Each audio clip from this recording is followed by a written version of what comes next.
guys want to get some coffee or something? Can I get a cup of coffee? Black? Can't you see we talking? White? Even little kids in Mexico drink coffee. Well, I'm not a little kid in Mexico, okay?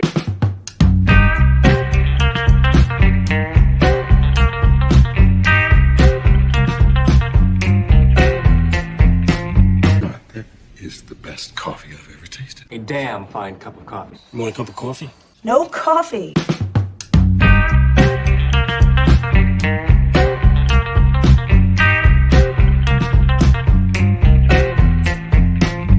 Coffee drinker, huh? Maybe we could grab some coffee? Coffee, coffee, coffee, coffee, coffee, coffee.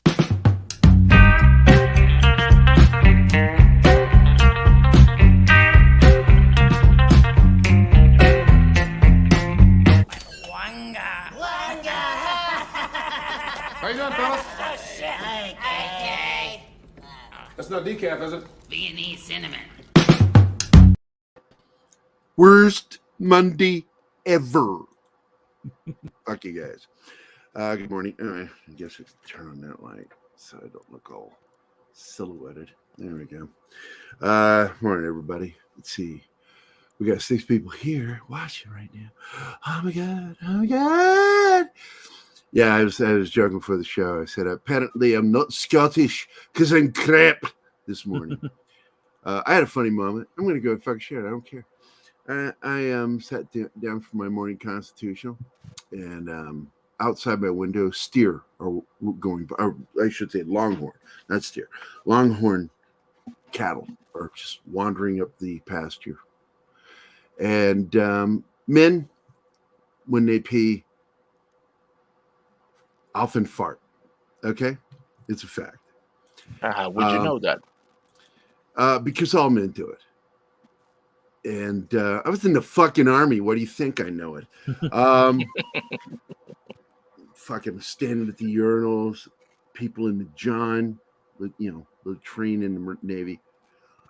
Actually, no, it's Marines. Anyway, don't distract me, Martin. So I looked out at this cattle, beautiful, beautiful fucking long-haired cattle, horned cattle. And all of a sudden, as I'm sitting there, I crack one up, like that. And this one steer out of all the 100 that's walking by stops and looks my direction. And I'm sure Brad and Lauren can hear me. I started laughing in the bathroom. It's like, that's that fucking deer looking at me at that exact moment. It was funny. I know he couldn't hear me, but that was fucking funny. You know, what's that redneck comedian say? I don't care who you are. That shit's funny. Oh my god. Oh my god. So good morning, everybody. I'm going to say good morning. Of course, Das Wolfen was first here. Bam. Das Wolfen. You shaved today, dude. Yep. Yeah, now you look like a ginger grandma. It's actually, I was thinking I look like the elf from She-Hulk. I haven't watched the show. I have no clue, dude. I won't watch that fucking show. Good morning. Martin's in the show, so good morning, Martin. Monkey Jeebus is here. Thank you. Come again. Let's see. Dr. Dragon is here. Good morning. Happy Labor Day, Facebook user. I don't know who that is. Till they self-identify, I have no fucking clue. But good morning, Facebook user. 10 Men is here. Good morning. Zacharot 315. War Monkey, one of my 3 favorite monkeys. We now have 3 monkeys that watch the show. Good morning to all you guys. It's good to see you. I think I got everybody. All right. So, yes, let me put me back down to normal size with you guys. You know what? Fuck it. We'll go this way. Good God, you look like some crazy fucking Boston lesbian grandmother. I love you, son. I do this to all my friends when they shave and have short hair and wear glasses. It's a fucked up thing because, like, I always look like a lesbian grandma when I shave and have short hair and have my glasses on.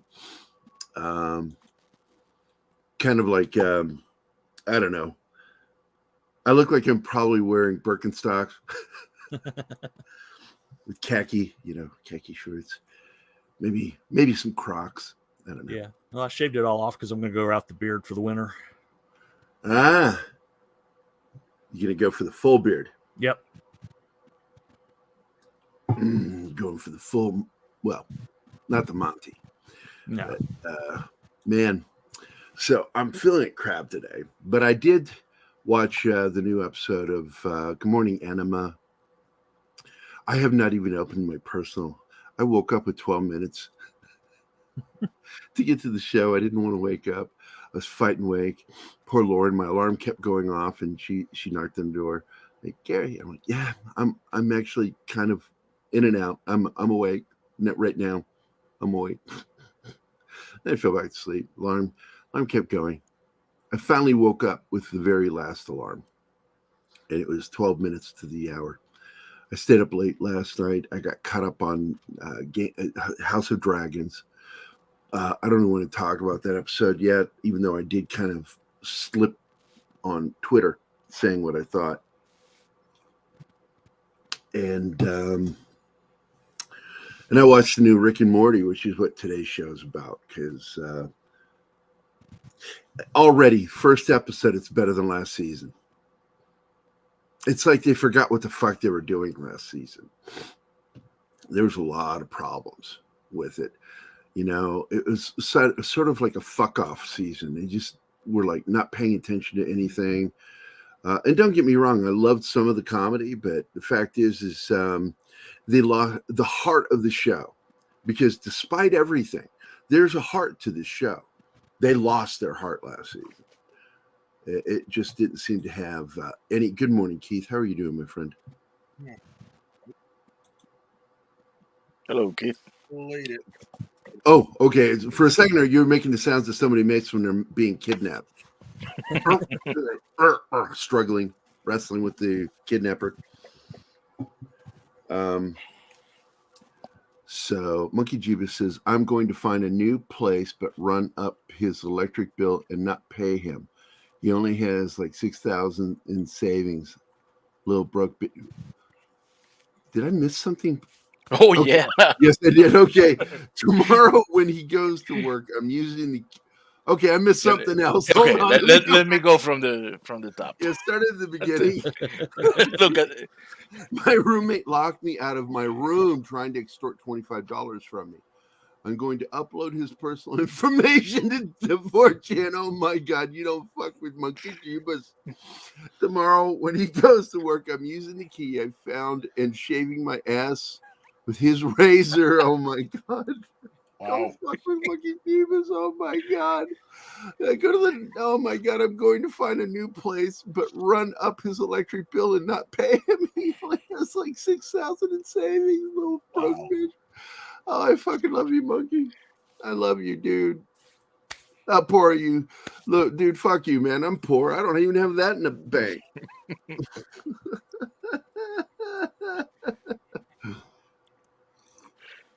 Happy Labor Day to all you guys. Is that a global holiday or is that just for us? That's I think it's just for us. you, I think. That's just our thing. Yeah, that's what I thought. It's like Turkey Day. Like, why the fuck would the English they have Thanksgiving other than they? Like, thank God those pilgrims fucking left. Oh man, Decepticon's Cave of Villains is here. Good morning. So, did anybody else watch it? Oh yeah, I watched it this morning. A lot of callbacks. It was a callback episode. And I fucking loved it for that, because last season they seemed to completely forget how much shit they needed to deal with from previous seasons. And it was a loss of soul season. It just like no heart, and it ends on such a dark note. And we open on that dark note. And immediately, like it just didn't even happen. It wasn't important. And that becomes the joke of the show, because I can't say what happens. I don't want to tell you. I don't want to spoil the episode for you. But all I got to say is it feels like they got their heart back. I don't know what the fuck was with last season. And I know I'm not the only one because a lot of fans were fucking complaining to me about, like, what's up with this season, man?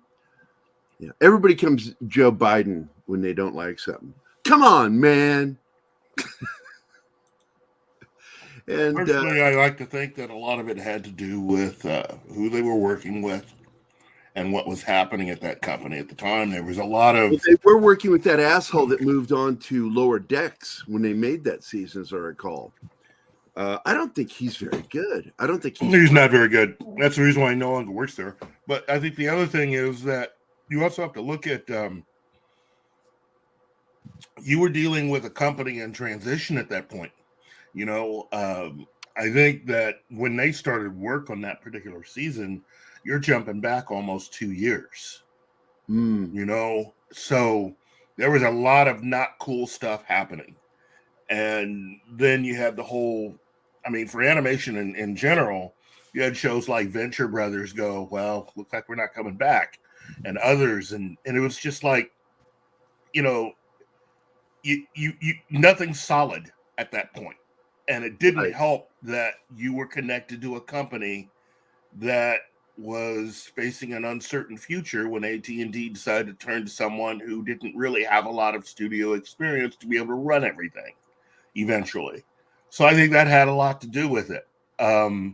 Now that they've given the interview about how they could see the show going on forever, which I think is not only just to calm fans, but to also alert them to know that, hey, maybe we should be thinking about renewing our contracts and getting us one of those South Park deals. and you know that both the creators made the comment that this show can go on forever like South Park. Yeah.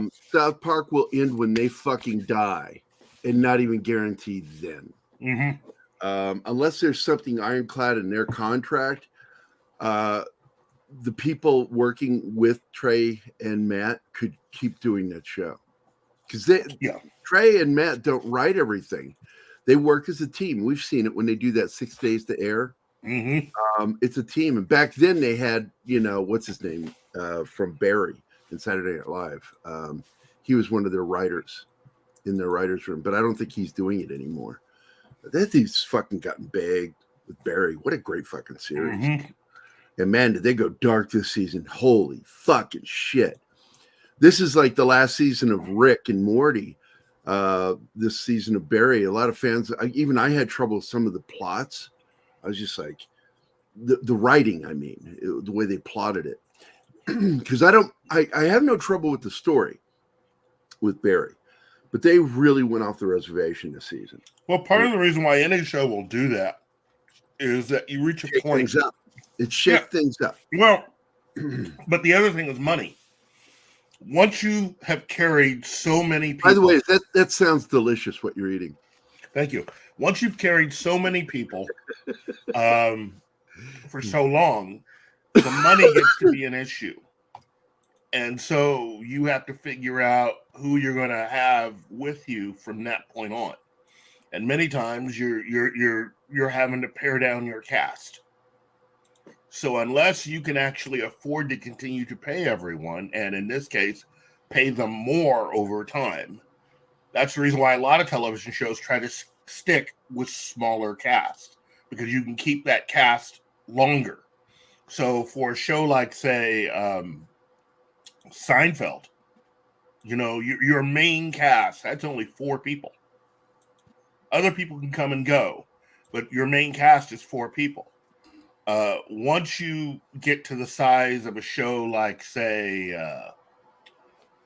even a show like Star Trek The Next Generation with a large cast, you have to renegotiate. And there were several times during the course of that show where it even looked like Patrick Stewart wasn't coming back because of renegotiations. So having a large cast when you do anything live action almost guarantees that something's going to happen to allow you to get rid of people or to shake things up. That's just the way it is. Yeah. I agree with you, and I get that. I need to say hello to John Apocalypse. Thank you for showing up to the show today. Good morning. Guten Morgen. Yeah. You know what, Anna? I know you hate it when I do German because it's so bad. I'm going to do it anyway. The villain is here too. Yeah, I'm going to get to it, fucking Martin. Jesus Christ. I'm fucking looking over there now. Good morning, Kingsport Cal. How are you doing, buddy? And of course, Ready by Nature, or is that Read by Nature? Read by Nature. All right, I don't know how to pronounce your name. Ride? I don't know. Is it Reed? I don't know. Hold on. We've got more from Monkey Jeebus. He tried to extort me for $25 because he said, "Oh, I didn't get a job by date." He pulled out his ass. You can tell me what to do with my life. You get rent on time. Oh, fuck off. Yeah. Look, man, I think you should run it up a couple $100. Don't fucking go overboard with it. But yeah, it's fucking wrong what he did. In fact, that's plowing somebody in the face material. Just fucking knocking them out. Knock me out of my fucking room. Absolutely agree with you on that, Monkey Judas. That's bullshit. Good morning, Mighty Max. There are many Maxes out there, but this one's Mighty. And Emma called me a jerk again. There we go. There it is. It's confirmed. You, Martin, fuck you. Mighty Max, my whole thing with Futurama is I hope the writing is as good as it once was. I hope they haven't lost too much of their mojo, because they really did try to end that series. I don't know if you're going to be able to. Well, they kind of lost it this last time. Political. Yeah. And it cost them viewership. Mm-hmm. You know, if you get the TDS, man, you better not fucking bring it to work. Well, it's just the same thing with the hatred towards any fucking president, because there's a lot of hatred towards the current president. If you bring that shit to work, expect to not fucking do well, because people don't want to fucking hear it. We don't want to be preached at. Yeah, and again, look at what happened when they brought back Animaniacs. Yeah, I couldn't watch it. I couldn't watch it because you're going to have to. You're speaking. You guys probably know about it. I never got to watch a new season or a series. You would have hated it, dude. You would have hated it because it was so bad. Nurse. You know, they had several woke rules they had to implement in order to do the show. So there's a lot of bits they would no longer allowed to do on the show. Hello, Nurse. That's one of them. No more fingerprints. Yep. Yeah. There you go. Keto is here. Keto Simple. What's up, buddy? We're gonna be. I'm hoping you're gonna be there tomorrow night for Toxic Tuesday, unless it gets canceled or postponed. I should say, never canceled, postponed. Looking forward to it. Blazing Saddles this last week was great. I messaged Keto yesterday. I said, dude, you and I need to talk about my keto baked cheesecake, New York style cheesecake. My roommates, John, Travis, and Chance, all are culinary experts. That we're, the whole house is like a house of chefs. And when I baked my keto cheesecake for them, they couldn't believe it was keto. They're like, there's no way this is keto. And I went, it's completely keto. It's like every single item on here is on the keto menu of things that you can eat. And the crust I made was crushed almond and crushed walnut. And what I found, and it was my one frustration with baking this, is, God damn it. So often when I baked it, the crust would burn a little bit because those nuts are already cooked. Yeah, those nuts are cooked. But it's really good, and people couldn't tell that it wasn't a genuine New York style cheesecake. And I said, well, that's because it really is. It just doesn't have all the carbs in it. And it would fluff up a little bit, because you should have that raised center when it's done. It was really good. I've also made not so keto friendly, but sugar-free, low-carb red velvet cake with a cream cheese icing. And made one mistake with it. It was delicious. It absolutely was. It was for Chance's birthday, but I forgot there's no preservatives. There's no preservatives in the cream cheese. So like 3 days, it was sat on the counter and it started getting little mold spots. And I'm like, God damn it. Are you done wrestling? You in there, Keith? Okay. Yeah. So, if I missed anybody, Zach Roth's here. Yeah, but looks like, let me look on your list. Alex Moore is here. Yes, good morning. Yes, there. So, there is a difference between social commentary and preaching. Amen to that. The crust is the hardest part. It is. And so I contemplated trying to actually have the crust separate.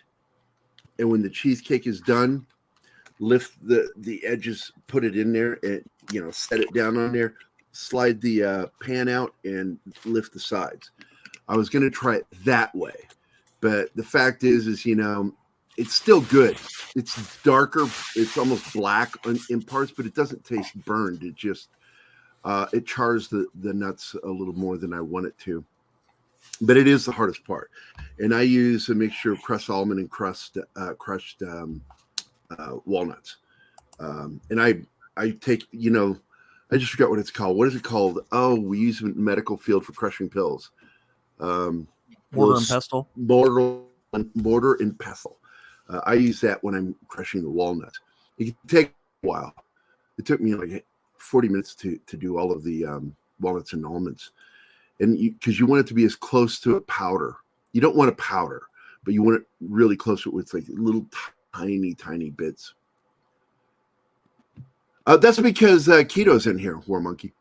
And Keto, I talked about it with him last night on Twitter. I want to talk to him about that. Keto, amazing, and I want to share that recipe with other people because I actually do things different on the original recipe because I like certain things. Like to me, a cheesecake should have some tartness, so I put lemon in it, lemon extract, zest of lemon or lemon extract, and you got to mix it a certain way because as you add that to the heavy cream, you can actually begin the curdling process because lemon juice, the citric acid will actually curdle milk and dairy products. And so you got to really work that shit in there before you add the lemon. The lemon should be the last thing you add before you put it in the oven. Yes, cheesecake is the most amazing fucking thing ever created. And I remember the first time I had it, I was like 6. My dad brought some home from work. And my dad was, my dad was a soldier, cop, and then engineer. And he taught history. And he introduced me to my first slice of real New York style cheesecake. And I remember eating it. I was just like, I was fucking blown away at how amazing it was. And I'm like, more, please. Dad was like, that was mine. No, there's not any more, goddammit. I'll enjoy a slice maybe once every 3 years, and that's, and it was the first time I ever used the "You're a Horrible Jew" to Josh Becker, because on his birthday back in '97, I took him to the Cheesecake Factory in Chicago, and I got him a fucking cheesecake. Not a fan, and I'm like, it's a Jewish delicacy. It's a Jewish dessert. You're a horrible, horrible Jew. That's Josh Becker. I'm looking forward. He's like wanting to come back on, by the way, Keith. Cool. Because there's a few things to talk about, and from his perspective, I would like to get, I'd like to see if what he has observed matches with what we discussed. You know, it would be interesting to see that. Yeah. Somebody says something marshmallow. No, it's Marshall. Yeah. That is one thing I'm trying to learn how to do in keto, is to make something that is like marshmallow. And I've checked out some recipes, and I'm not fond of them. I've yet to find anything that comes close, because I like the idea of making s'mores. But and there are some keto graham crackers out there, and of course sugar-free chocolate. There are carbs in chocolate. I don't care. There's so few that I can tolerate it. Mm-hmm. But anyway, so going back to Rick and Morty, the season starts off with a bang. I was really pleased with the episode, and what's even funnier is the meta jokes of the callbacks, because I like that, the joke within the joke. And we finally go back to where the entire story starts, even though it's, of course, before we watched it. Is he goes back in time. He ends up back at his original. Something happens, I don't want to say what it is, and they end up all being sent back to their place of origin. Him, Morty, and Gerry. And so they're going to be separated. So he leaves them, before they zap out, he turns to, I just forgot her name, the daughter. Summer. Not his daughter, Summer, his granddaughter. And he gives her instructions, and then he thinks they're going to go, but they don't go. Big fucking gag there. Gerry gets angry, like, see, there was time to explain what the fuck we're doing and what's happening. Oh, shut up, Gerry. He just wants to just keep telling him to shut up. And then finally, just before they actually do zap out, he turns to Summer again. And I love those. I love circular humor where you come back to the joke again. And they came back to the same joke, and she's like, yes. And she recites very truncated version of his instructions. I got it. And then they zap out. And I don't want to tell you what happens next, because this show, this is a return to good quality writing for Rick and Morty. I hope the rest of the season is like that, because damn it, this episode was awesome. I hated the fact that I stayed up way past I was up till 4:00 this morning doing stuff, and absolutely fucking angry at myself. But I'm like, I'm glad I watched House of Dragon episode 3 and Rick and Morty, because I'm already forming what I want to do on Thursday as far as talking about, not Game of Thrones, but House of Dragons. Because I got to tell you, this latest episode, that was the best fucking Game of Thrones episode ever. That's fucking warfare in a dragon-filled world. That was combat. That was so fucking intense. And I'm not going to tell you what the fuck happened. Best ending of the season, too. Best fucking ending. I like last week's episode ending. This one, it was a coup de grace, dude. Did you watch it yet, Keith? House of Dragon? No, I haven't seen it yet. You, John? Oh, yeah. I watched this morning, right before I watched Rick and Morty. Martin? Still haven't. Have plan to do that today. Okay.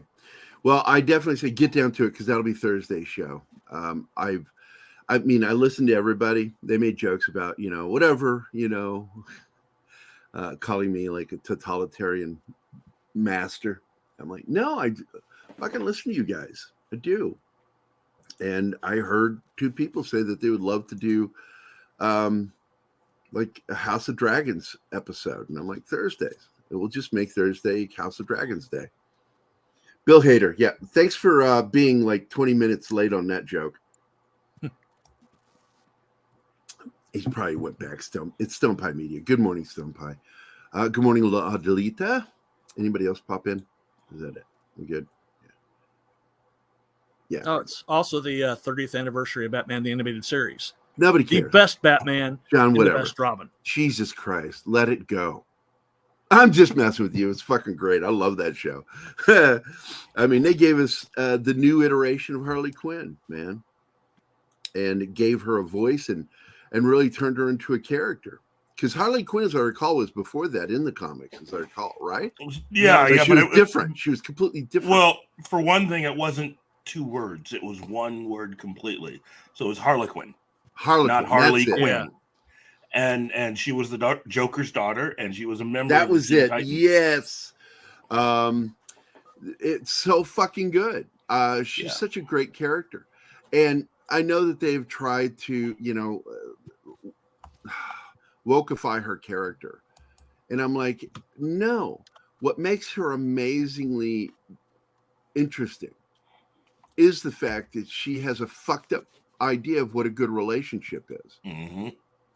And we shouldn't really like her. We shouldn't hate her. We should, because she's messed up. She's psychotic. Well, she's murdered. And the people. Joker, helped make her that way. But the fact is, she was already on the way. Mm-hmm. She had problems. And good morning, Lindsay, the Cynical Geek. How are you doing today? Bill Barkley, good morning. Oscars is Gerry. Yeah. No, Ricky Gervais should by law be the host every year. Nobody can shit on Hollywood like fucking Ricky Gervais. I adore that man. I've always loved his comedy. Cringe comedy is like really rough, man. Because there are times where I got to fucking turn off an episode that he made because it just gets too cringy. But that's what he's going for, He likes going for the jugular with the cringe. But I'll come back later when I calm down and fucking watch it again. I'll laugh and because there's nothing he's ever done I haven't finally watched all the way through. He's a singular talent. Yep, and I like the way he and Merchant shit on their buddy Pinkerton, whatever his name is, Idiot Abroad, all that shit. Yeah. Good morning, Christopher Carroll. Nobody cares, Anima. You're completely right. The Oscars are a bullshit fucking thing. I think that it started out with some element of good to it, but now it's become this, and Marlon Brando started this shit of using the Oscars as a pulpit to make political statements.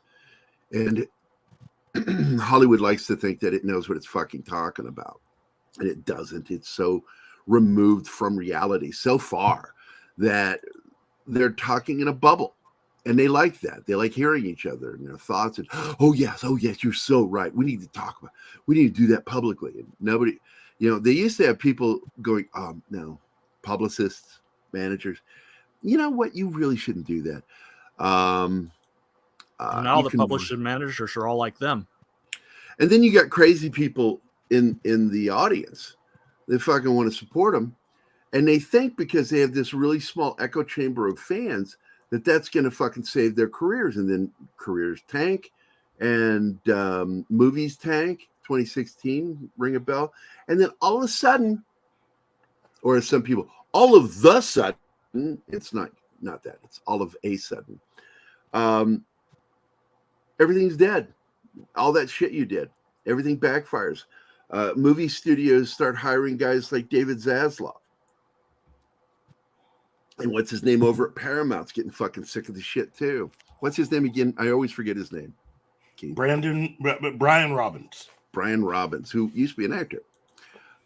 So you've got all this happening. We still don't know yet if Dan Lin is signed, because it was pretty sure that he was going in, but now there's all this skepticism of him being the right guy for the job, and maybe he's not going to take it. I don't know. And really, what is it? We got one more thing coming out, and then what's his name? Hamada leaves because he's still there, hanging by that one single thread for that one thing. October 21st. That's his final date of departure. Yeah, and that's just in time for Black Adam. Yeah, La La Land. I'm not even fucking talk. There were better films than that out that year. Ton better. But, oh well. Well, La La Land wasn't the only one. There's a history of movies that have actually missed the boat because the Academy got a stick up there. backside and decided this other film way over here that hardly anybody saw. That's our film right over there. Shakespeare in Love, anyone? Yeah, Shakespeare in Love. So going back to, I was just looking, I'm sorry. I don't like people saying they want a relationship like Joker and Harley. Yeah, that's like that is an abusive, psychologically abusive relationship. And it becomes clearer when you watch the air cut. The air cut has that entirety of the relationship. The theatrical version of Suicide Squad only gave you one part of it, but it didn't even give you the downside of the relationship. It gave you this lovey-dovey relationship that allowed the Joker to look good because he comes back for her at the end of the film. And what we now know are all those pictures that have gone online of the Joker looking half dead. It's because he died. Spoiler alert. You know, I mean, look, a lot of this stuff you can see, and you can get an idea of what was being done for that movie and of the alternate versions. Anybody that was lucky enough to catch the video that was released of the alternate version, or what I like to say is the original version of the scene where Joker rescues Harley and what he said to her when she made it on board the helicopter. They refilmed that entire scene. So the theatrical version is actually the second version of the scene. Yeah, because I watched that too, and it's completely different. It is completely different. He's angry at her. Yeah, he's very angry at her. So, but you know, this is what Walter, well, not Walter, he wasn't there at the time, but this is really what Toby Emmerich and everyone else wanted to go with, you know, and it's the exact same thing they ended up doing to Justice League. So, you know, I know that there are some people that are fed up with the whole air cut thing, but you got to realize the movie you paid for is not the movie that was initially made. You know, you got taken because that first trailer that came out, according to David Ayer, has more to do with the movie that he made than all the other trailers they came out with. The dark overtones of that trailer and the fact that who actually dies and who doesn't die, that entire film was just redone, basically, to make it happier, in a sense, brighter, more colorful. This was all the stuff that Warner Brothers wanted done after Batman v Superman, which was a movie that they told Zack Snyder to make a particular way, and they were still unhappy with it. You know, so again, that entire situation with Zack Snyder was just messed up. Oh, Script is here. Good morning, Script. I'm fine with seeing the Ayer cut, but remember, he did his own rewriting on the film. As far as I know from the production, what we saw was Ayer's script, but cut in a different way. I think, though, because like his first script originally was connected directly to Justice League. Yeah, and then they started making because Steppenwolf is there. Steppenwolf was supposed to be there and be the villain. But I think they're going to probably go back to that original script, not his final script, but the previous final script that Hamada rejected because of its connection to. Hamada wasn't there at that time. The other guy that was just like him. They're all the fucking same thing. I don't care. They're all Hamada. Jeff Johns. I just, fucking Jeff Johns is crap. Guy, but I like his comic work. No, I don't. I don't like anything he ever did. I don't like his writing. I don't like his storytelling. I won't give him an inch, man. Fuck that guy. I can't think of a single story that I like that he did. Yeah, I can think of a. But good morning, Script. I'm so glad to see you, man. I can think of a few things that he did that I liked, but I think his true talents lie mainly in comics and not doing anything in Hollywood. So, And Script, come on. You should come on. I don't like his Scott. Well, he's in the group. He can fucking join if he wants to, but he's probably busy. John Krasinski signs. I know. Fuck you.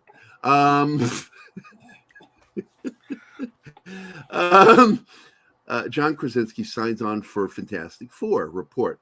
And of course, Mikey's been saying this all along. And this one's by Edwin Francisco. A new report states that John Krasinski will star as Reed Richards in the Fantastic Four, which Mikey's been saying all along. Krasinski's appearance in Doctor Strange and Multiverse of Madness stunned fans with the abrupt, stupid fucking death. However, that was a multiverse variant of Richards. Still, Marvel Studios chief Kevin Feige never addressed if Krasinski will return to the MCU. They did say that Krasinski was the only one in the film, mainly because he was a fan favorite. Likewise, Krasinski has been vague about coming back. Well, Marvel Studios will replace him with a new actor. More recently, there were rumors that Penn Badgley, shit, I don't want to fucking read that. Michael Roman of Everything Always, oh my God, Emmett Kennedy, fuck off. Kennedy has shown in his Twitter account that he is a fan of the MCU. Thus, it's not unusual for him to post something for the MCU or about the MCU. Specifically, Kennedy didn't really say Krasinski is in the Fantastic Four. Nonetheless, he did mention that a number of actors have signed with Marvel Studios. He includes Krasinski on the list. So there you go. Krasinski has signed with Marvel. So, and yeah, I'm always concerned when directors leave quickly. It means turmoil is going on behind the scenes. Well, they're making a lot of decisions quickly. It rarely ever means that the director was like, you know what? I want a cherry pie and you made apple. I'm going to go to another studio and get some cherry pie. That's not what happens. Usually it's a lot of turmoil going on in the background, confusion, and what that person signed up for is not what they're getting handed, and they get irritated by it, but they try to find a diplomatic way to get the fuck out of there because there's too much turmoil going on behind the scenes. Yeah, I worry about that myself, Script, and you being connected into Hollywood the way you are, I think you've got probably a better idea of the pulse going on there. But I suspect that there are fucking serious problems, and my fear is that the problems are going to be so bad that we'll lose Krasinski. I'm not worried about losing him. I'm in many ways I am really in with what Script Doctor is saying. Those problems with the script. Look. I think it's safe to say that Victoria Alonso is not going anywhere anytime soon. So I think that's a problem. I'm thinking that eventually we're going to just have to face facts that there's going to be a lot more stuff that's really not going to work right. And now until they reboot. Once again, the people that made Phase 4 are the same people making Phase 5. They're saying it's better, new and improved. I don't fucking buy it. Just like the new and improved X-Men wasn't new and improved. So I suspect that this show is going to be very salty. I would like to see them do better, but I really don't think they're going to be able to achieve much of anything from here on out. That a lot of these films, they're going to be coasting on their rep, and that a lot of these movies will probably just be dealing with making, just enough money to not be failures and just sort of coast on that for a while. Because I'm not really predicting any of these films to be billion-dollar films, with the possible exception of Wakanda Forever. Because of the kind of build-up and everything else, that film might actually do it again. Now, will it do it for the same amount of money the first one did? Probably not. But it has a very good shot at least hitting $1 billion. And it'll mainly be because you miss an actor who's no longer here. But for the most part, I can't see hardly anything else that they've announced that's going to get people excited.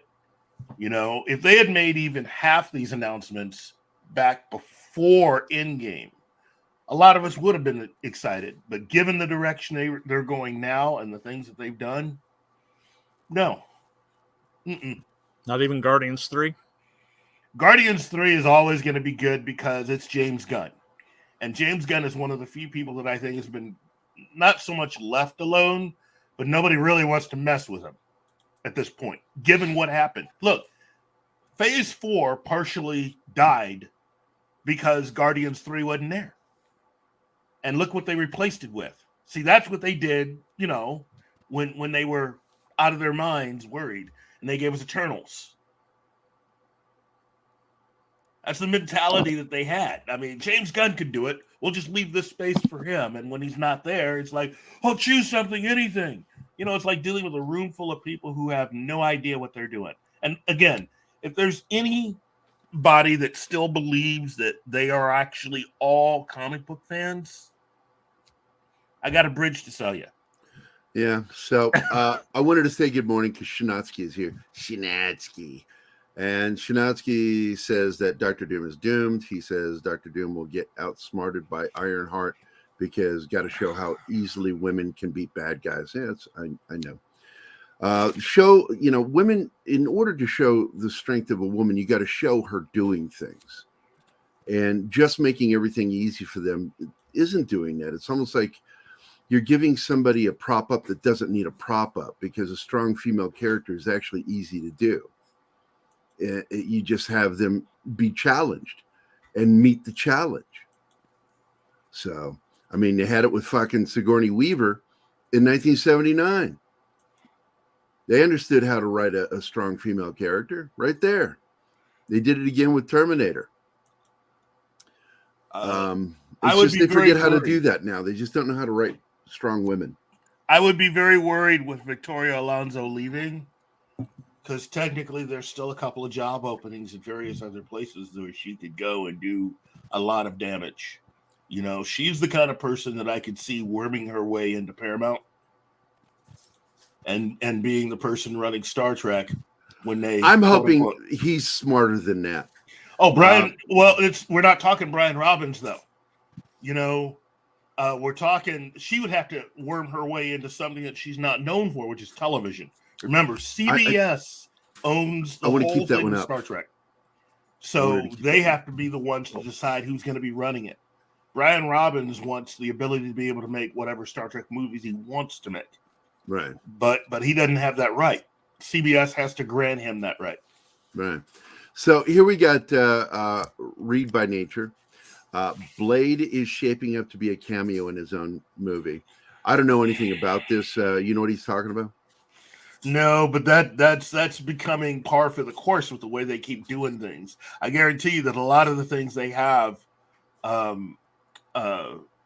they're cooking up for Blade, sound like they're just going to use it as a stepping stone for all these other projects, which is, kids, it's Blade. Yeah. I mean, why are we making this so difficult? It's Blade. We've already had a version of Blade before. Yes. Pull out the recipe book and do it exactly the same way. It's John Wick for vampires. It's that simple. Well, first of all, don't call me Wave. Good morning. And Star Trek is, you know, they keep throwing this out. JJ's the one doing it because he can't. He's afraid of losing that contract because it's very lucrative for him. He doesn't care how much damage he's done. He and his little crony, Alex Kurtzman, who's been working with him since 2009. You know, they do damage. They think because they're still getting a paycheck that it's profitable, but it's not. The merchandise is taking a dive. The film franchise is dead. When you hear these stories coming up about a movie, it's bullshit. I mean, the last time, just what was it, like a month or two ago, they launched the fucking thing. Oh, Star Trek 4. And they didn't even bother rewriting the original article. They just re-released the same press release, word for word. It's fishing. It's a fishing expedition for interest to prove interest or show interest in order to find new investors because they don't have the money to make another Star Trek movie. 273. And they've thrown way too much fucking money at a show that's never going to get the money back. It's never going to make its money back, ever. Discovery will never make its money back. Strange New Worlds is hurt by the stink of Alex Kurtzman and fucking Akiva Goldsman. And I don't even want to get Script Doctor started on Akiva Goldsman. But fucking, I'll wind you up, Script Doctor. How bad is Akiva Goldsman? If he's still here, I don't know. He might be gone. He's so busy. You know what? Even if Victoria Alonso leaves, she's already done so much damage because it isn't just getting certain people to leave; it's getting a lot of talent to come back. And if you're a talented person, whether you're a writer, director, or other, how quickly would you run to actually join the MCU at this point? I mean, seriously. Yeah, when they said fucking Denzel Washington and Henry Cavill, that scoop that they're, I'm like, oh, that's bullshit. That's utter fucking bullshit. There's no fucking way with Superman on the line. Oh my gosh. That Henry Cavill's even thinking about going over to fucking put it back up. I want to read it after I say this. And sure as fuck, Denzel Washington's not interested in going into the gutter with Marvel at this point. Long story short, Black Knight and other characters are confirmed for movie. Rumored Blade's daughter too. Not hearing much about vampires. Yeah, that's pretty fucking bad. Anybody that's got a daughter. Go. Okay, here we go. Akiva Goldsman is a blight on the writing. I knew I'd fucking trigger him. The only award he received is from adapting a novel. Yeah, a lot of writers get that fucking credit. Chris Chibnall, fucking Benioff and Weiss, they can adapt, but they can't fucking write. Adapting is fucking easy. All you got to do is have just the basic skills of understanding writing. You don't even have to be a good writer. Absolutely, Script Doctor. I'm glad you fucking said that. I'm glad he's still there listening. I love Script. He is so on point, man. Yeah.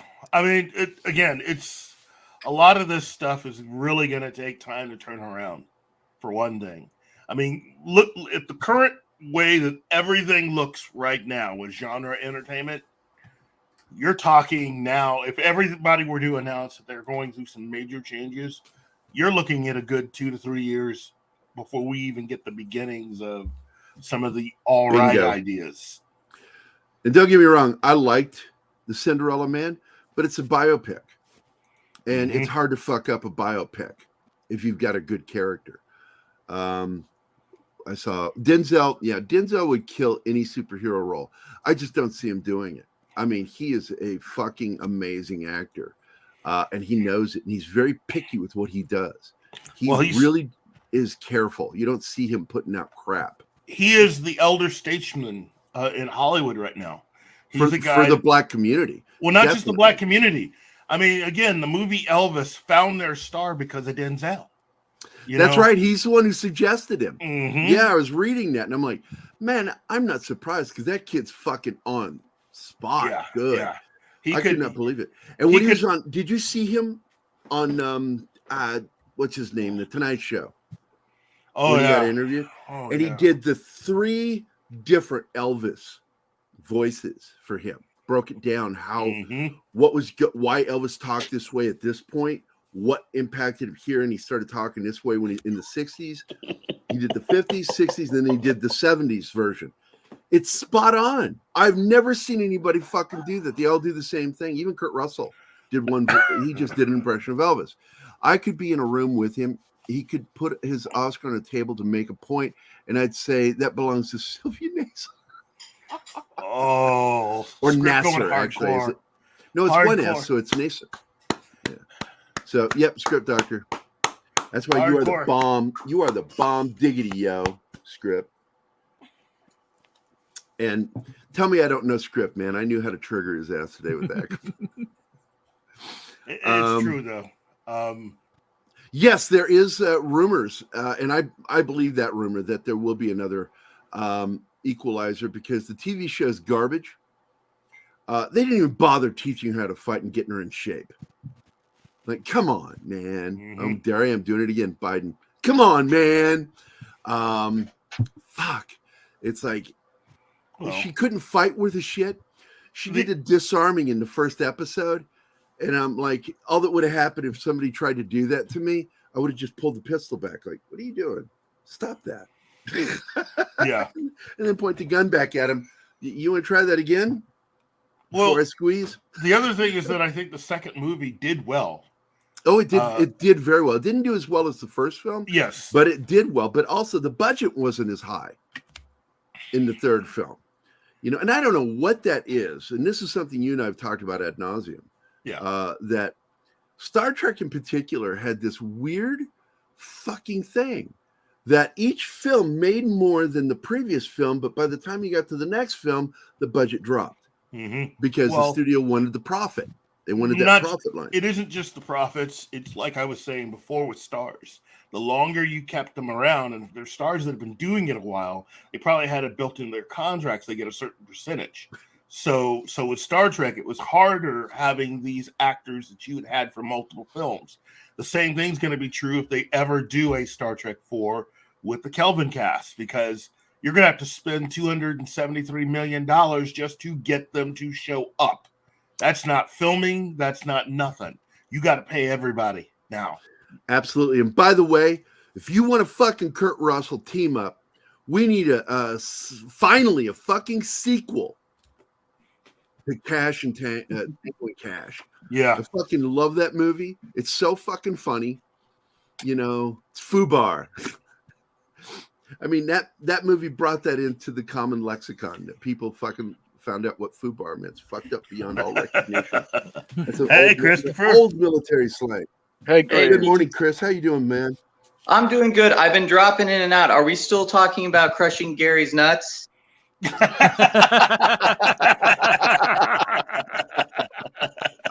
You know, we're talking literally about nuts, not my nuts. But hey, lathering fuck it. Let's do it. Let's do it. Let's do it. Fuck it. There are photos out absolutely, Shinatsky. Absolutely. Big Trouble in Little China 2. Look, he's getting a hankering, because I'm sure all of us have seen that. John is interested in coming back to directing, making movies. Do you remember about doing a sequel to The Thing, which is kind of exciting and frightening at the same time? Because if anyone's going to do it, John Carpenter's the one that's going to do it. But yeah, but he's got to stick to his guns and make movies his way, not the way the studio tells him to do it. That is my big fear with him, because he has absolutely gotten comfortable with cash grabs. Halloween. I would have. Hey, I don't blame him. I don't blame him. But there's no guarantee of quality with him anymore.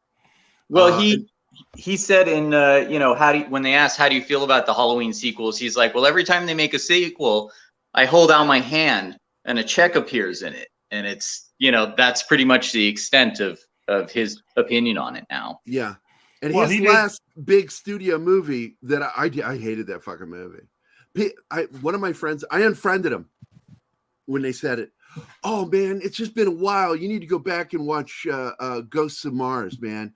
It's much better on the second viewing. And I'm like, what the fuck are you talking about? Really? No, yeah.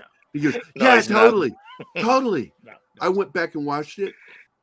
And the last thing I said to him before I blocked him, I said, I will never fucking take any hints from you or ideas. That was terrible. Wow. What a waste of 2 fucking hours, you asshole. And then I unfriended him and blocked him. What about vampires? I enjoyed Vampires, but it's not a film that from John Carpenter. It doesn't feel like a John Carpenter film. It just felt like it was a little lazy. It was fun. Don't get me wrong. That one was fun. I actually enjoyed the film from beginning to end, but I really didn't think it was all that great. It's like, I've never watched it again. I watched it one time. I got everything I wanted from it. I watched it recently again, and it's fun as the James Woods show. Because James Wood is what makes that film. And I actually like the young guy that plays the priest because he's a very good actor.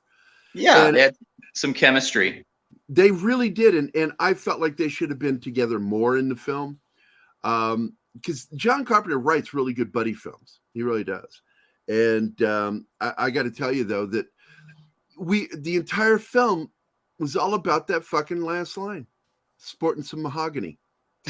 You know? Yeah. It's like, you know, a priest saying he's got a hard on for killing vampires.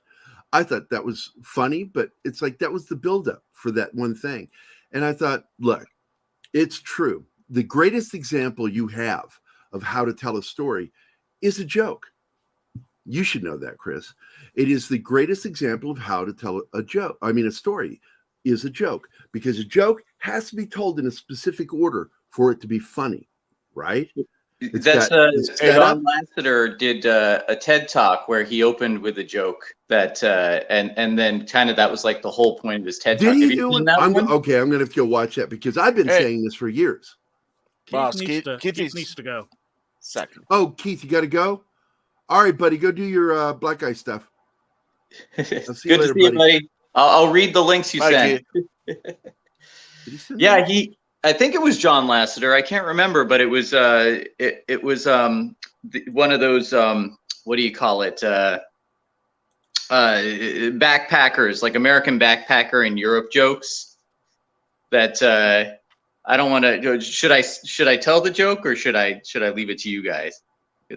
No, you go ahead because I don't know the joke. I've never seen it. Okay. So it's you might stop me if you maybe the people listening haven't heard it. So it's a backpacker.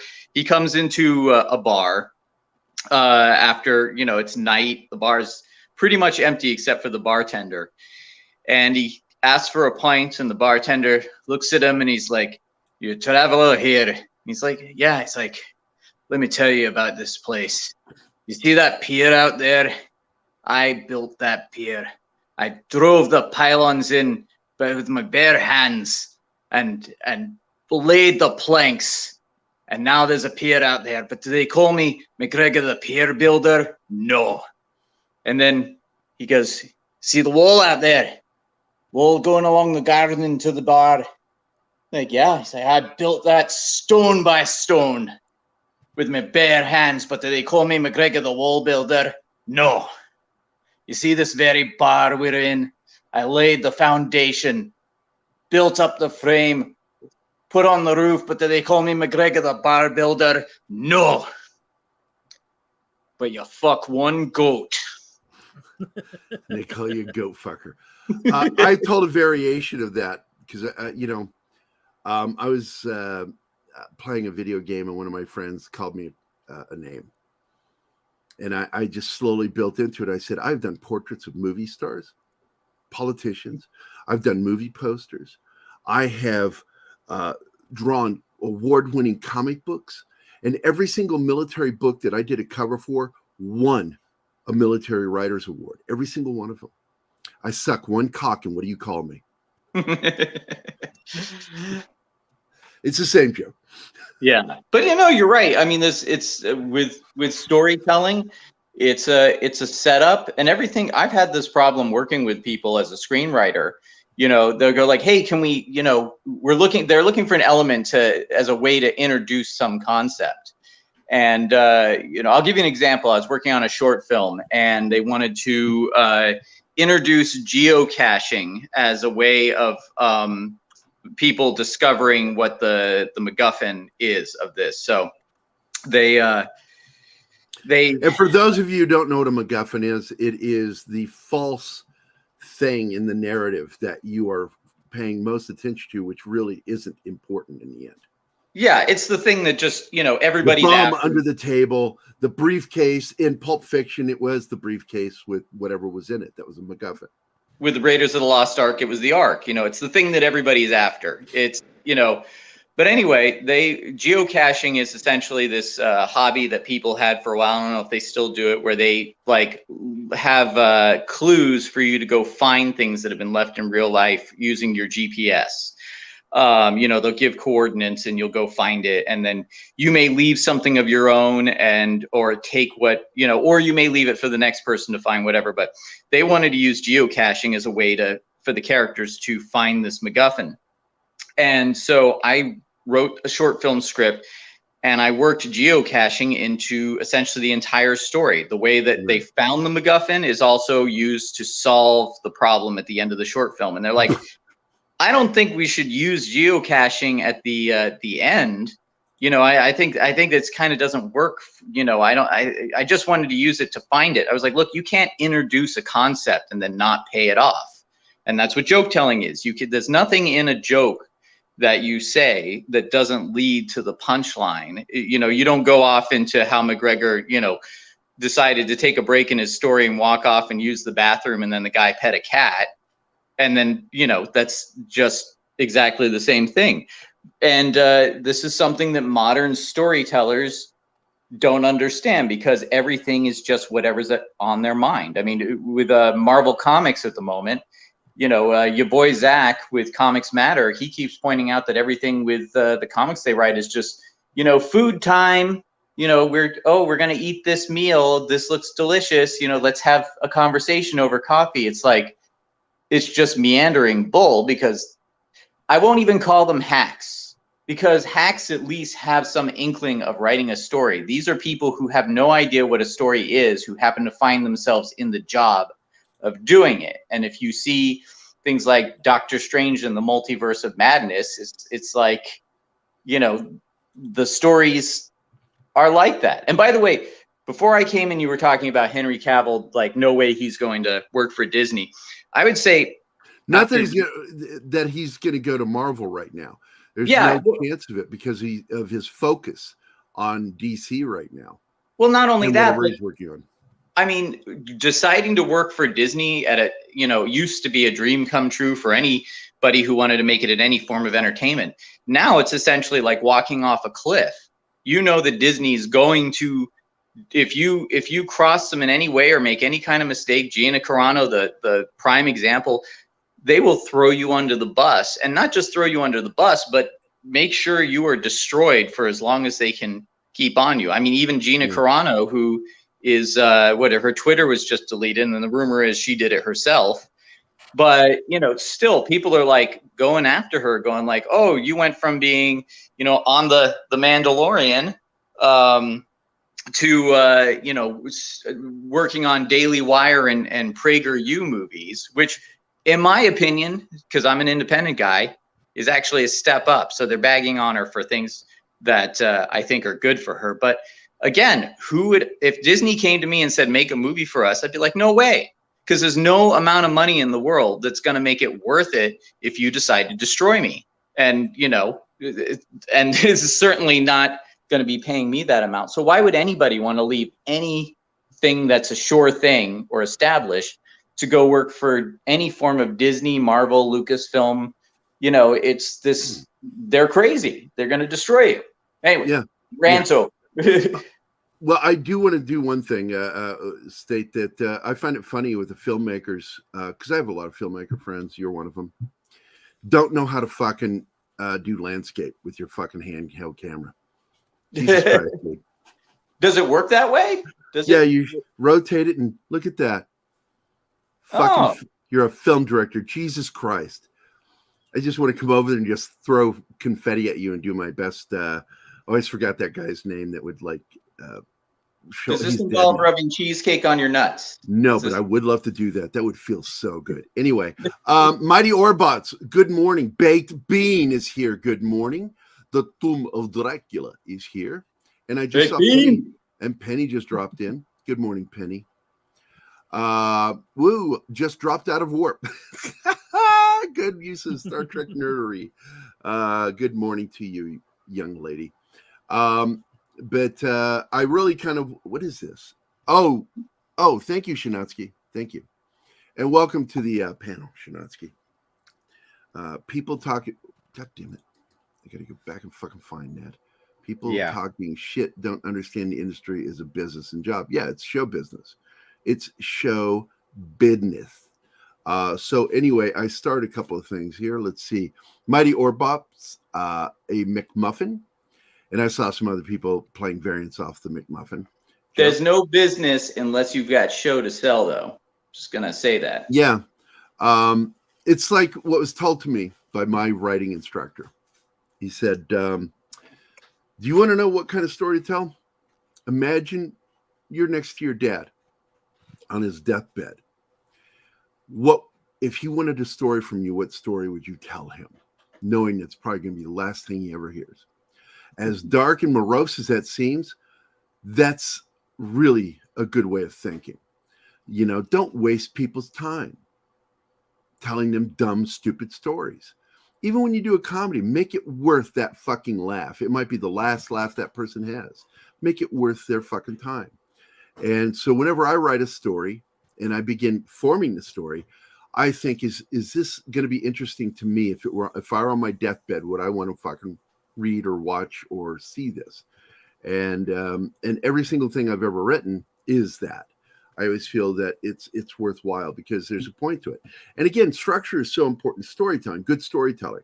And you can always spot a really shitty writer because they don't understand structure. They focus more on plot and plot twists than story. J.J. Abrams. Star Trek Into Darkness is nothing but one plot twist after another. Terrible fucking writing. And it ends with, and then he woke up. Yeah. I love how J.J. Abrams has basically given you a form of Tourette's. Anytime we talk about things being bad, it's like J.J. Abrams. Oh, because he really is the prime example. Are you kidding me? Who in Hollywood has touched more stuff and ruined it than J.J. Abrams? Who?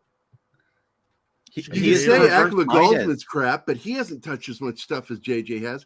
He has hit Star Wars, Star Trek, Mission Impossible. Now, actually, what he did in Mission Impossible worked, but he is a fucking locust, a swarm of locusts. Him and his teams.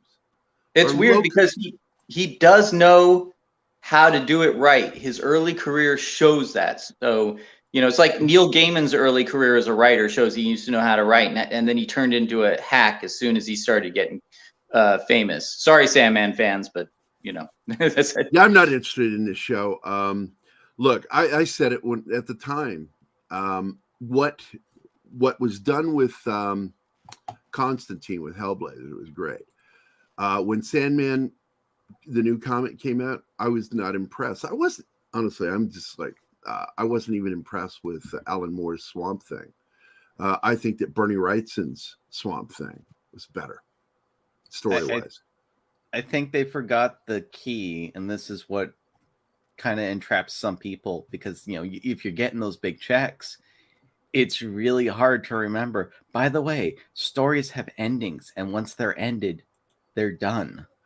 Well, it's not just that. There's a lack of understanding of irony, and irony is essential in good storytelling. You know, Jaws is one of the best examples of use of irony, and most of it goes by you. You don't even notice it. Like the guy, Brody, becomes the sheriff of a fucking island, and he's terrified of water.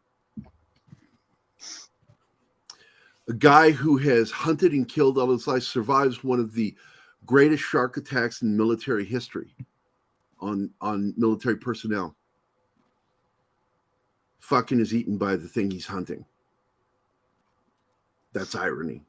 Irony, you know, dramatic irony is the most common one. It's what makes jokes work. Dramatic irony is what makes jokes work, is the turn.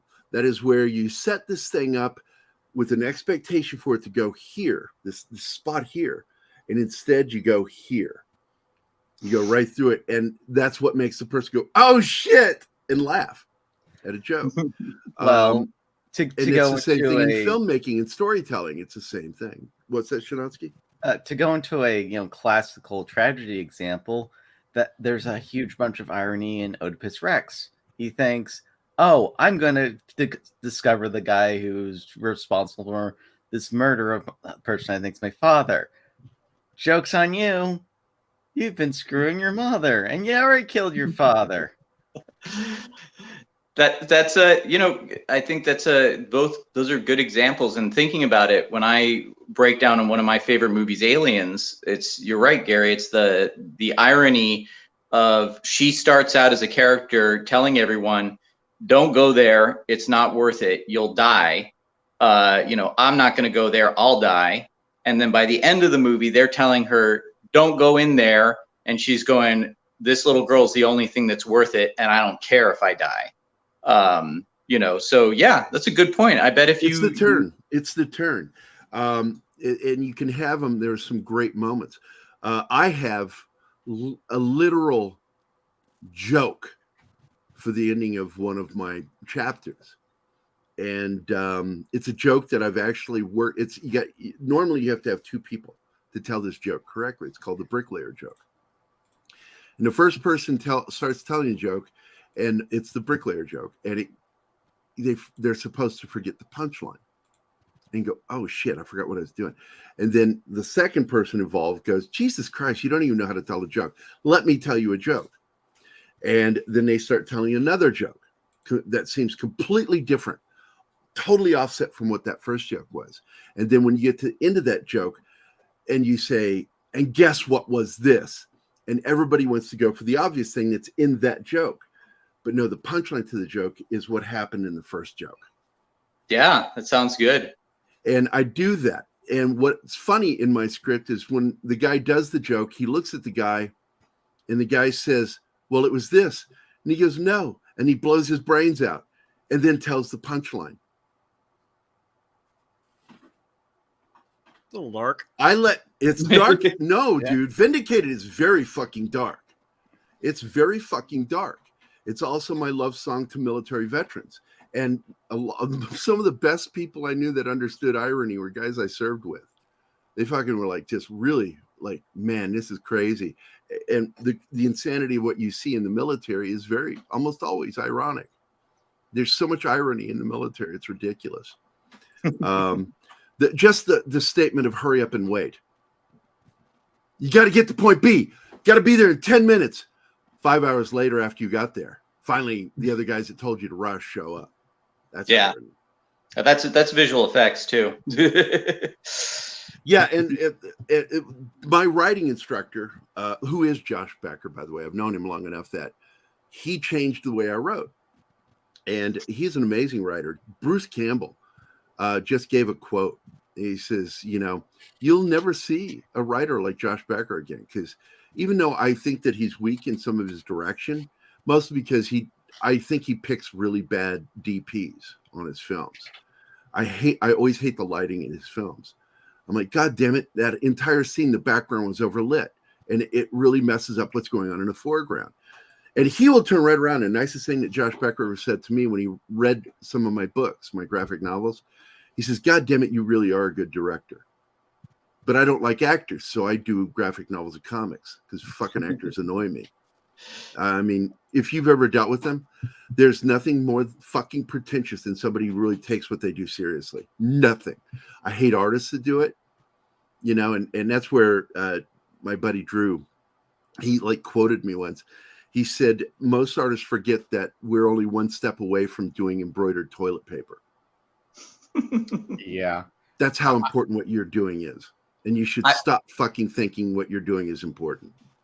My own experiences with directing, it's herding cats. That's the best. And herding kittens. I'll tell you what, that goes on in this house. We got five kittens right now. Five kittens right now. No. This needs to be here. Just directing is literally hurting a bunch of. It's no. This needs to be here. Okay, shine the laser on this thing so I actually get some focus. I will say this: one of the kittens didn't see it. Get over here. This thing needs, need to go here, kitty.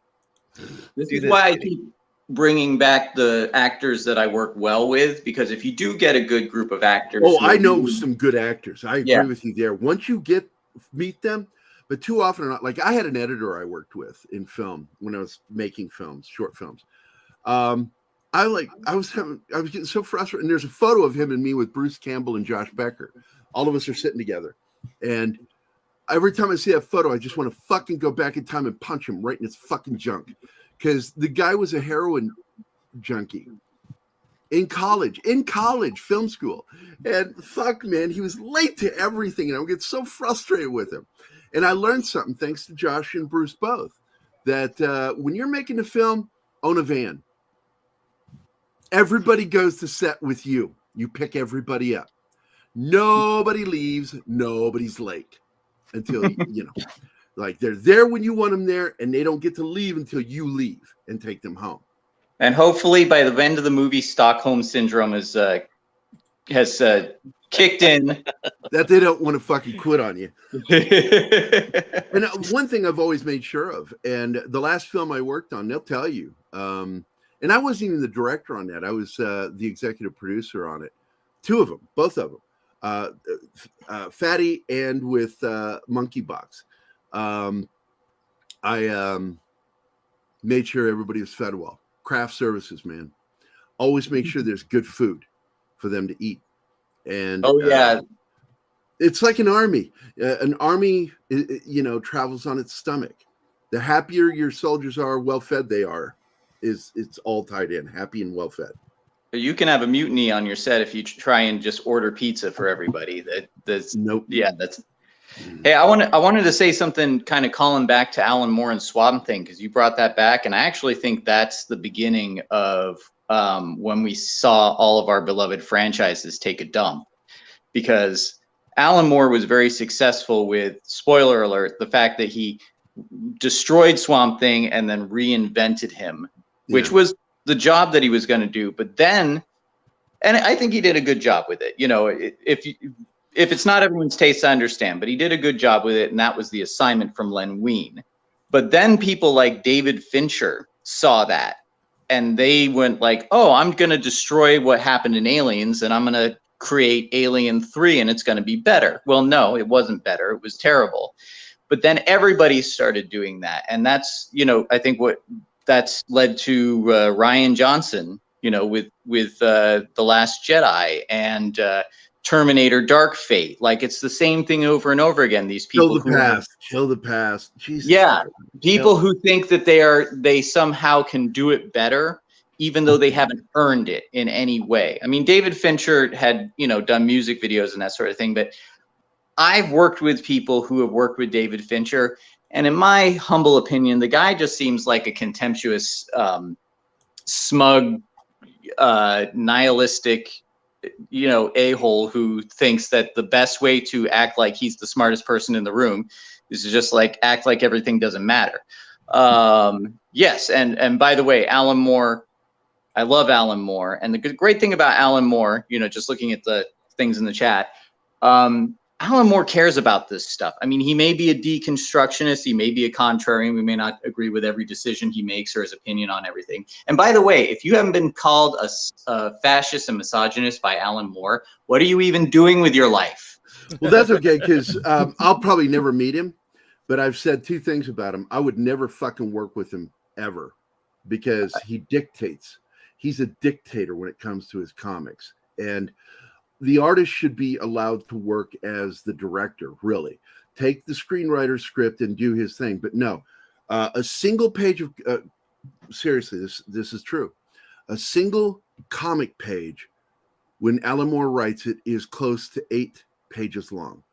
Mm-hmm. Because he gets into the minutia. And the artist is just left to just do exactly what's being written there. And that's the kind of writer most artists don't want to work with. And God bless the men that worked with him. Actually, I'll just add infinite patience. I have had conversations with both Dave Gibbons and John Higgins about Alan Moore. I love Dave Gibbons. And they both told me, yes, you're right. And I've seen Alan Moore's scripts. I've seen exactly what you're talking about. But they said, however, Alan Moore will get frustrated with you if you stick to everything he wrote to the letter. He actually does want the artist to interpret what he's written. And that's why I said the other thing. I call him a fucking cunt. I think he's a cunt of a human being. He's just such a fucking asshole. He is very full of himself. I love it. When he acted like Gibbons should fucking suck his dick for what he gave him, because his ego is so huge that he stepped away from, I don't want my name mentioned with these adaptations, even the good ones. I don't want my name mentioned with them. And you get all the money. Just give the money to him. And then turns right around and tells that person, Dave Gibbons, you should worship me for what I fucking did for you. He really fucking did that to him. Yeah, I hurt him. There's saw a that lot interview. He said stuff going back and forth. All I can say is my experiences with both Dave Gibbons and John Higgins as people that I used to go and visit at comic book conventions every time they were there. Lovely guys, like people you'd really, becomes a cliche, but people you'd want to go have a pint with at the bar, Right. And they're very passionate about their work. And yeah, The Watchmen is very as much Dave Gibbons' book as it is Alan Moore's. And I'd argue even John Higgins, whose colors, when Brian Boland went and recolored The Killing Joke, I was mad because I thought his colors looked like muted crap. I think John Higgins is, really a brilliant colorist. But anyway, yeah, it's, who knows with these guys. But Alan Moore is he's definitely gone off the deep end in terms of being more in love with the persona he's cultivated rather than what he used to be very passionate about, which was telling good stories. And one of my favorite things is, the best, to me, everything is about the script first, but the script has to be written for the medium. And so in my opinion, actually, it's before you even consider telling a good story, you have to consider a good medium. Anyway, that's all I'm going to say. I'm actually getting signals from off. Well, I'm going to wrap up here. One thing I do want to add, though, with it, going back to it, because one of the topics was Rick and Morty earlier. Yeah, but I actually had a point I wanted to make. Okay, you can do that. But let me make my point about comics. Yeah, go ahead. Okay, so I was working with this guy. I don't want to say his name because he's a nice guy. He is a nice guy, but he is an author, and he wrote a comic. He wanted to do a graphic novel series, and he sent me the script that he wanted me to work with, shipped it to me, and I actually went on a 10-minute rant about this script that was on video, and people were like, just holy shit. It was the first time I ever did anything that appeared on YouTube. It's me ranting about writers and how they fucking forget who they're writing for. Because yes, your story is for the reader and your dialogue is for the reader and any established narration is for the reader. But anything that is described in that, when you're reading a comic script is for one person and one person only, it's for the artist. When you start getting into how your fucking character feels, that is the fastest way to piss off a fucking comic artist. I don't give two fucking shits how that person feels and what their drive is. That's for narration. That's not for me. All I need is time of day, inclement weather, if it's important, what they're wearing, and are they angry, medium angry? Are they fuming? Those are important. Don't get into their motivation. And he sent me a 124-page graphic novel script. And do you know how long that script should be if it's a 124-page graphic novel? 124 pages. Okay. I got sent a 250-page script. I pulled it out of the envelope. I looked at it and I'm like, that's heavy. So I flipped to the last page to see the number count. Saw the number. I closed it, put it back in the envelope, resealed it, relabeled it, and shipped it back to him. I said, send it back to me when it's 124 pages. He fucking lost his mind. And I'm like, I am not going to fucking read the thoughts of the character if it's not going to be in the fucking comic book. You're wasting my time. You're wasting your artist's time when you do that. Because the time when he could be drawing, he's reading the bullshit that you should have broken down and taken out of that script. Broken it down to one or two words. You simplify everything with a comic script. A comic script, I'll tell you, the worst comic script I ever read was Good Story, is Steve Niles. Absolutely, he needs an editor with everything. That guy does not know punctuation when he's writing. I swear to God.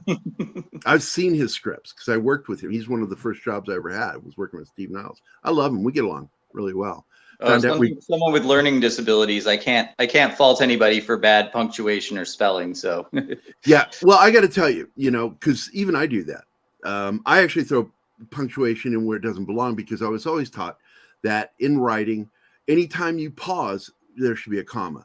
And I pause a lot when I'm thinking the dialogue in my head because I'm going to pause there. So I put a comma there. And I remember an editor friend of mine says, you got a lot of commas there. I said, it's because I'm thinking writing. You're William Shatner. You are using the Shatner. You don't know what you're talking about. Stop it, Chris. Stop. Right. I love you, Chris. You get going, man. Yeah, I've got, by the way, I just want to say really quick, on my channel at noon, I have a premiere of a long-winded video that's a precursor to a project that I'm doing that's animation. Can you put it in the private chat here and I'll share it? I don't know how to do that from my phone, but I'll message it to you. Oh, I did message it to you. It's premiere. I like doing this in front of the camera. Yeah, well, we promised in season 2 of our show there would be 68% less hands in camera. Oh, okay. Well, that's okay. You're okay. We haven't hit that mark yet. What about biceps? Can we have more biceps in camera? Mr. Money in the Bank right here. Sorry, I've been watching a lot of wrestling. All right. All right. You guys have a good one. It right now. It's in the chat. I mean, in the group chat. So here you go, guys. Go check it out. That's Chris's new video. So, long-winded, and I'm going to do a short form one for the actual launch. But this is going to be cool. I'm really excited about this, and I'm going to rope Gerry into it too, against my better judgment. Yeah, you don't want me. You told me I wanted. I know. You. I told you. Anytime you need something, I will be there for you. Is what I told you. Oh no, I was talking about that other thing. The sex. Yeah, you need awkward. Me. All right. Take care, guys. Thanks. Bye. Bye, Chris. Bye. Now, Chris, I met in that secret group that I don't talk about. It's like Fight Club, and I met a lot of friends through that. Man, I think they're great people. They're all professionals in comic and film industry, and just some of the best working relationships I have are with people I met in that group. I'm like, you fucking guys are awesome. But, so, Gerry, how are those Eyes Wide Shut parties? I've never been to one. Now I'm going to tell you something. This is not something you'll hear about me. Like 25 years ago, when because of my military background and my martial arts background, I was hired to do private personal security for women at fucking orgies. And John, I'm going to tell you, one of those orgies was at that hotel where VisionCon started. That got torn down. The Howard Johnson. Was it Hojo's that owned it? Yeah, it was a Hojo, yeah. And it was called the Renaissance, I think. Was that the name of the hotel? Renaissance? Is that it? It was the Renaissance Fort, was the Hojo's, I think. Yeah, and so I got hired for that. I went one time, and I was fighting throwing up the whole time because the smells. They didn't tell me that there would be smells. I'm like, at one point, I swear to God, I'm like, there's no food or drink in this place. At the most you had tea and soda.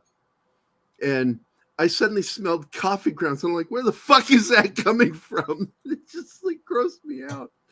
And my job was to protect the women, to make sure that nothing happened to them that they didn't want to have happen. And I got paid really good money for it. And I thought I could probably do that forever. And then it's the only time I accepted the job. I was like, no, I don't want to do that. That's fucking weird. For what I was wanting to say earlier, the whole nihilism streak, the final form of that. Yeah, in modern day is basically Rick and Morty, which. Oh, absolutely. Rick and Morty is nihilist. Rick himself is a nihilist. Nothing matters. Yeah. But yet he has that thrown back at him. Like, then why are you doing this? I don't know. He burps. And it's like, because he really does care. He's not a true nihilist. He likes to think he is. And that was the joke of the most recent episode, is that you get to meet the most Rick of all Ricks. And he don't give a fuck. And that's the Rick that our Rick fucking wishes he could be. Yet he hates him. They both hate each other. And I really like that. I won't tell you anything about it past that. That's just, I really like this new episode. That's some good writing. But nihilism is exhausting, because nihilism is hopelessness. There's no hope. And if you don't have hope in your heart, man, you're not going to make it through this life. You won't. You'll off yourself, because life throws a lot of fucking shit at you. And if we don't remember how cyclical things are, and that's one thing that's always kept me going, is that I know that just as bad as it is right now, I'm going to hit points where it's going to be better. I know that because I've been there. I've seen low times, and I've seen some really great high times. But that's a story for another day. Peter Vinkman Fanside is here. Hi. And I think I said hi to Stone Pie Media. Stone Pie Media is another friend of ours from Springfield. Let's see. Did I miss anybody?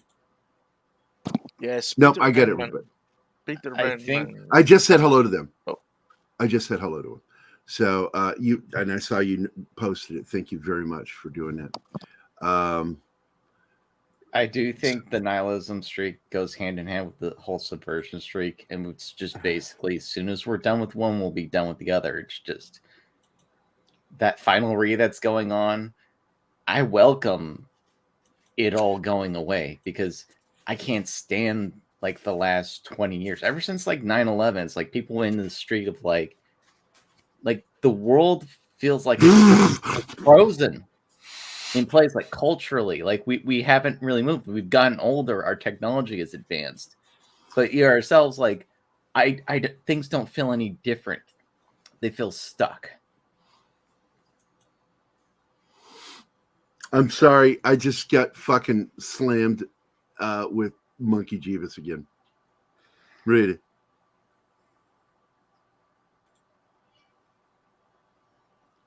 Monkey Jeebus lives an insane life.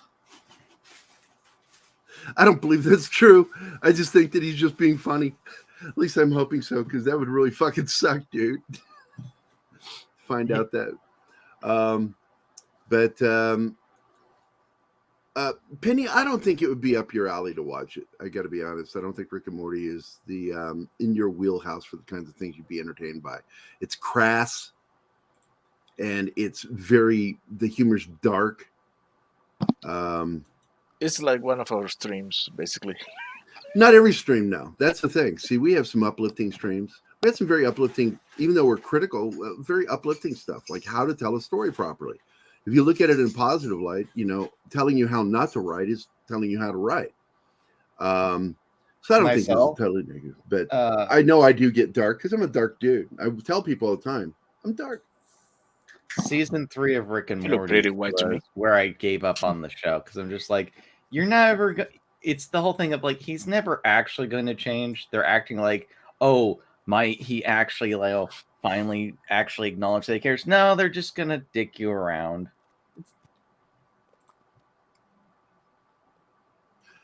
Oh my God, I'm sorry, I'm just looking at something Gary McClurg said on a Star Trek poster that Keith posted. And McCoy is holding up a hyperspray syringe. And McClurg, he's a movie producer friend of ours, a real movie producer friend out in Hollywood. Why is Bones holding a knife? It's like, it's not a knife. It's a fucking hyperspray.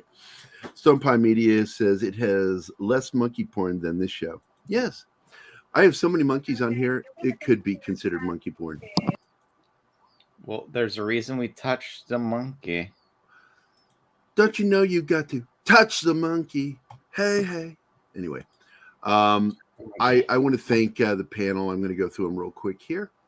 Shanatsky, thanks for showing up. Chris, thanks for showing up. Keith, I love you, buddy. Glad you're here. John, always happy to see you, even when you're not talking. I love your face. You're a good friend. And Martin, I'm so grateful for you. You really are the right side of my brain. Although sometimes when you talk, my right brain is confusing to me. Like, what?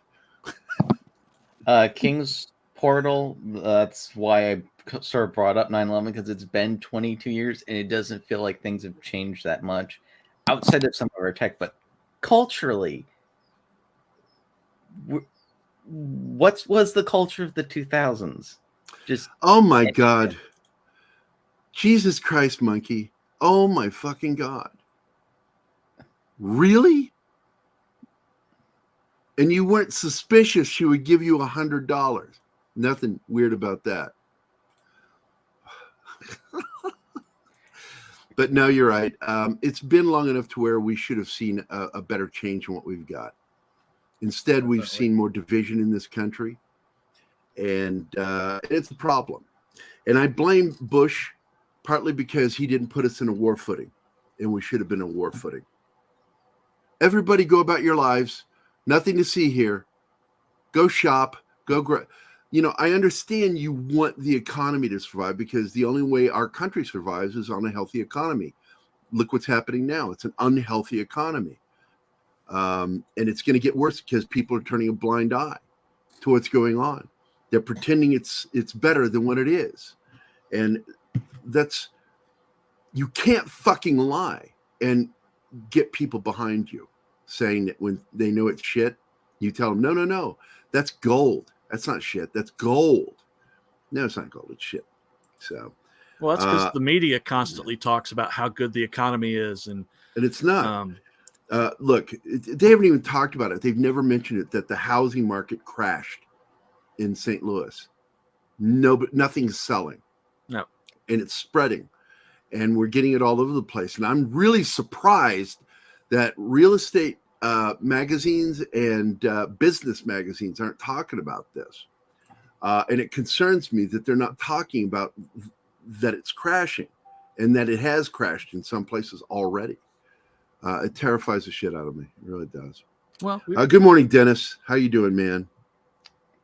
The sad state of the era is basically you're expected not to have cognitive dissonance anymore. We're about uniting the country, but half the country is evil. Well, yeah, and absolutely. I'm not going to get into politics here. You can't give speeches like the last two that he gave and not realize you just declared war on half of the fucking country. But I don't want to get into it. I don't want us to go there. I'm just saying that.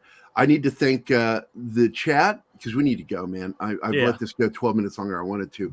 Monkey Jeebus, dude, stop being a pimp, man. But you can't help it. Pimps are cool. Dr. Dragon, don't call me Wave 10, man. Zacharot 315, War Monkey, two of my favorite monkeys. Marcos, who is also Marcus on Twitter. Decepticon's Cave of Villains. Congratulations, Read by Danny. Nature. What? Oh, outstanding. Outstanding. Congratulations, Dennis. That's amazing. That's anniversary. Good.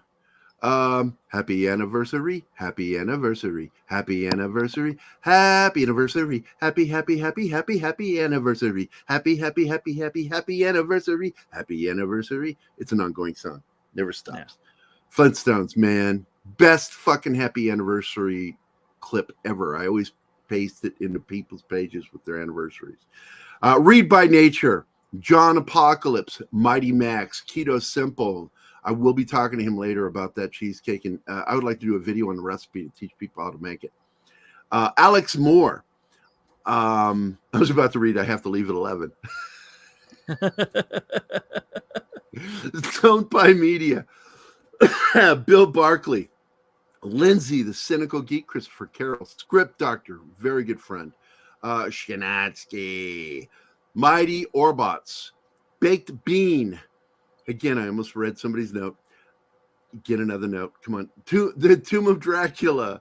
Then, of course, Penny, the Peter Venkman fan site, Dennis McCullough. Thank you all for showing up this morning. It was fun. I go watch Rick and Morty. If you like Rick and Morty, go watch it. If you aren't into that kind of humor, don't watch it, because I don't want you getting mad at me. But it's a very good episode if you're into it at all. And I thoroughly enjoyed it. And again, thank you guys for being on the panel today. I thank Keith and Chris for being here. And it's Monday. Fuck, man. It's Monday. I can't fucking believe this shit. Horrible, horrible fucking Monday. But yet, I'm happy to see you guys. So, with that,